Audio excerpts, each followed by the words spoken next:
प्यारे बच्चों नमस्कार। भौतिक विज्ञान की ऑनलाइन क्लास में आपका स्वागत है। जैसा कि हम लोग जानते हैं, हम लोग चैप्टर 4 पढ़ रहे थे, जिसके हम लोग न्यूमेरिकल लगा रहे थे। अभी तक हम लोगों ने काफ़ी न्यूमेरिकल्स लगाए हैं। अब उसके बाद हम आगे चलते हैं, न्यूमेरिकलों को देखते हैं और देखते हैं क्या आता है इसका भी आंसर। देखिए क्या कह रहा है, एक दो संधारित्र हैं या दो विद्युत रोधी पदार्थ हैं, एक में वायु है एक में पराविद्युतंकी है, वो इस तरीके से रखे गए हैं। तो इसकी जो प्रारंभिक धारिता है, अर्थात प्रारंभिक धारिता, जो प्रारंभिक धारिता है C, वो C के बराबर है। और C बराबर हम जानते हैं एप्सिलॉन 0 A/d होता है। फिर कह रहा है एक में भरी है वायु और एक में पराविद्युतंकी, तो नई धारिता हमें बतानी है। तो मैंने आप लोगों को कल बताया था कि जब भी इस टाइप से अर्थात क्षेत्रफल को दो भागों में बांटने वाला सवाल दिया हो तो वो किस क्रम में जुड़े रहते हैं, समांतर क्रम में। तो लिखेंगे वायु तथा के समांतर क्रम में है, समांतर क्रम में है। अब भाई क्षेत्रफल हमें मालूम है A है तो A/2 हो जाएगा। तो तुल्य धारिता हम लोग निकालते हैं। तुल्य धारिता C बराबर क्या हो जाएगा, वो भी C है बेटा, तो C कैपिटल C मान लो। कैपिटल C बराबर C1 + C2। तो C1 की वैल्यू क्या हो जाएगी, K, अर्थात K का मान वायु है इसलिए क्या आ जाएगा, K का मान 1 गुणा एप्सिलॉन 0 A/2, क्योंकि क्षेत्रफल आधा है अपॉन D, और प्लस का K एप्सिलॉन 0 A/2 अपॉन में D। तो इससे हम लोग सॉल्व करेंगे तो हमारे पास आएगा एप्सिलॉन 0 A/d और प्लस का K एप्सिलॉन 0 A/, यहाँ पे सॉरी 2D आएगा, यहाँ भी 2D आएगा। तो देखिए कॉमन क्या आ रहा है, एप्सिलॉन 0 A/2D, क्या बचा K + 1। तो यहाँ से हमारे पास C बराबर आ जाएगा एप्सिलॉन 0 A/d की वैल्यू क्या दी है, C और 2 और कोष्टक में K + 1, अर्थात हमारी नई धारिता थी वो C/2 K + 1 आ गई है। तो चलिए इसको कॉपी कीजिए। इसके साथ देखते हैं हम लोग अगला। देखिए बेटा अगला देखते हैं, कह रहा है 100 पिकोफैरेड संधारित्र को 100 वोल्ट पर आवेशित किया गया है। फिर इसे एक दूसरे संधारित्र के साथ समांतर क्रम में जोड़ दिया गया है और अंत में जो हमारा वोल्टेज आता है वो आता है 30 वोल्ट। फिर दूसरे संधारित्र की धारिता बतानी है हमें और ऊर्जा का ह्रास बताना है और कहाँ चली गई ऊर्जा ये भी बतानी है। मतलब 3 क्वेश्चन कर रहा है एक ही में। तो पहले हमारा वर्तमान में C कितना है, 100 पिकोफैरेड, अर्थात 100 × 10⁻⁻12 फैरेड, क्योंकि 1 पिको बराबर 10⁻⁻12, ठीक है। और B कितना है, 100 वोल्ट। तो अभी इस संधारित्र का क्या निकाल लें हम, आवेश। तो Q बराबर क्या होता है, CV, अर्थात हम करेंगे तो 100 × 10⁻12, अर्थात 10,000 × 10⁻12। क्लियर, ये आ गया हमारा Q। अब कह रहा है इसको एक समांतर क्रम में एक संधारित्र के साथ जोड़ा जाता है और अंतिम वोल्टेज 30 वोल्ट है। तो हमने मान लिया कि C के साथ समांतर क्रम में जोड़ा, जब C के साथ समांतर क्रम में जोड़ा तो तुल्य धारिता क्या आ जाएगी भाई, तुल्य धारिता अब हमारे पास हो गई 100 × 10⁻12 जो है और प्लस का C, और क्योंकि C1 + C2 होता है। क्लियर। अब हमें कुल विभव, अब हमारे पास जो विभव है वो भी दिया है। अब हमारे पास विभव है 30 वोल्ट, Q हमारे पास मौजूद है और C की वैल्यू हमें निकालनी है। तो चलिए लगाते हैं फिर Q बराबर CV। तो Q हमारे पास ये है 10,000 × 10⁻12। C जो हमारे पास नया आया वो आया 100 × 10⁻12 और प्लस का C और गुणा में जो विभव है जो हमारे पास आया है 30। तो चलिए इसको सॉल्व करते हैं और देखते हैं क्या आता है। तो सॉल्व करेंगे तो पहले 30 आएगा, तो आ जाएगा 10,000 गुणा 10 की पावर -12 बटे में 30 और बराबर में 100 गुणा 10 की पावर -12 प्लस का c। तो 30 से हमने काटा तो ये आया 1000 बटे 3। तो 1000 गुणा 10 की पावर -12 बटे 3 और जे इस साइड आएगा माइनस का 100 गुणा 10 की पावर -12 बराबर में c। क्या कॉमन आ रहा है? 10 की पावर -12 और यहाँ से हमारा आ रहा 100 और आ रहा है, तो यहाँ बचेगा 10 बटे 3 - 1 बराबर में c। तो 100 गुणा 10 की पावर -12 यहाँ पे आ जाएगा 7 बचेगा, 7 बटे 3 बराबर c।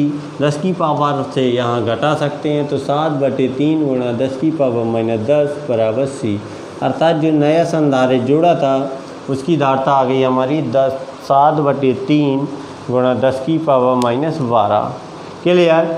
अब इसमें कह रहा है कि ऊर्जा का ह्रास क्या हुआ है, कितनी आई है ऊर्जा। तो ऊर्जा का ह्रास अब हम लोग देखेंगे ऊर्जा का ह्रास क्या हुआ है। तो ऊर्जा ह्रास का हमें व्यंजक बेटा मालूम होता है, ऊर्जा ह्रास से बराबर 1/2 C1 C2 और कोष्टक में B1 - B2 का होल स्क्वायर अपन में C1 प्लस C2। यही होता है ना। C1 का काम हमारा ये करेगी और C2 का काम हमारा इन दोनों का वर्ग करे, इन दोनों का योग करेगा, इसका और हमारे पास इसका, क्योंकि तुल्य धारता वो है। तो या तो ये लगा लेना, यदि ये भी नहीं लगाना तो एक और है फॉर्मूला ऊर्जा में परिवर्तन U बराबर 1/2 CV1 स्क्वायर यहाँ C1 और माइनस के 1/2 C2 स्क्वायर यहाँ B2 स्क्वायर। क्लियर? तो चाहे आप लोग ये वाला लगा लेना, लेकिन C2 का काम इन दोनों का योग ही करेगा और कुछ नहीं करने वाला। क्लियर? तो ये भी लगा सकते हो, वो भी लगा सकते हो। आंसर हमारा दोनों से आएगा, डरने की कोई बात नहीं है कि आंसर नहीं आया सर, आंसर दोनों से आया। अब बात होती है कि ऊर्जा का हुआ क्या है। तो ऊर्जा जो बेटा होती है वो ज़्यादातर वातावरण में ऊष्मा के रूप में खर्च हो जाती है। तो क्या हुआ ऊर्जा का? वातावरण में ऊष्मा के रूप में खर्च हो गई है। अब बेटा कह रहा है एक परिवर्ती संधारित्र है जो 100 वोल्ट की बैटरी से जोड़ा गया है।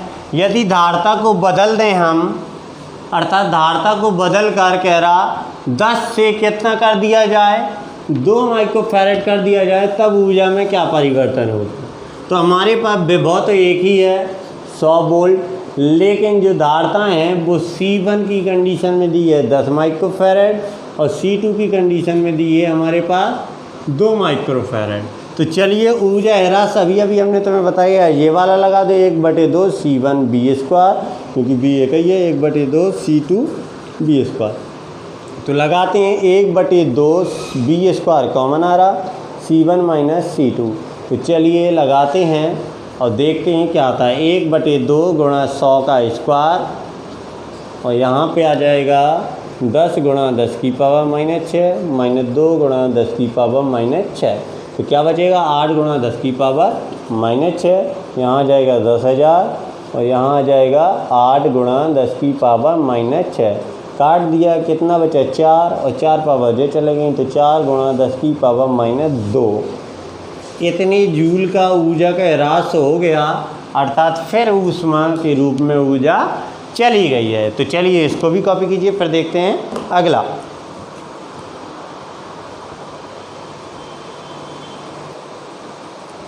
चलिए बेटा अगला लगाते हैं। एक समांतर प्लेट संधारित्र की जो धारता है वो 10 माइक्रोफैरड है और उस पर हमारा 100 माइक्रोकूलम का आवेश है। फिर कह रहा आवेश को स्थिर रखते हुए बीच की दूरी दोगुनी कर दी जाए, तब यह करने के लिए कितना कार्य करना पड़ेगा। तो हमें बताना, देखिए बेटा आवेश स्थिर है, अर्थात जब बीच की दूरी दुगनी होगी तो दूरी को मेंटेन कौन करेगा, विभव करेगा, क्योंकि धारता तो यही रहनी है। ओनली बीच की दूरी दुगनी करने के लिए तो उसको मेंटेन करेगा विभव, अर्थात दूरी दुगनी होगी तो विभव भी दुगना हो जाएगा, अपने आप उसका सॉल्यूशन हो जाएगा। तो हमें तो ओनली कार्य निकालना है, तो हमारे पास C दिया हुआ है, कितना है 100 माइक्रो कूलम, ठीक। और हमारे पास Q दिया है 100 माइक्रो कूलम और C दिया है हमारे पास 10 माइक्रो फैरेड। अब हमें ऊर्जा या कार्य निकालना है। कार्य W या U बराबर हमारा होता है 1/2 Q और C के पद में Q² C, तो 1/2 Q² अर्थात 100 का गुणा 10 की पावर -6 और 100 गुणा 10 की पावर -6 अपॉन C 10 गुणा 10 की पावर -6 से 1 -6 कैंसिल, ये 10 से जे कैंसिल, इससे जे 5 टाइम और जी कितना हो गया हमारे पास 500 गुणा 10 की पावर -6 और 3 जीरो यहाँ से हटाएंगे तो बुक का आंसर आ जाएगा 10 की पावर -3 जूल। तो ये हमारा आंसर है। तो चलिए इसको कॉपी कीजिए, फिर इसके साथ अगला देखते हैं।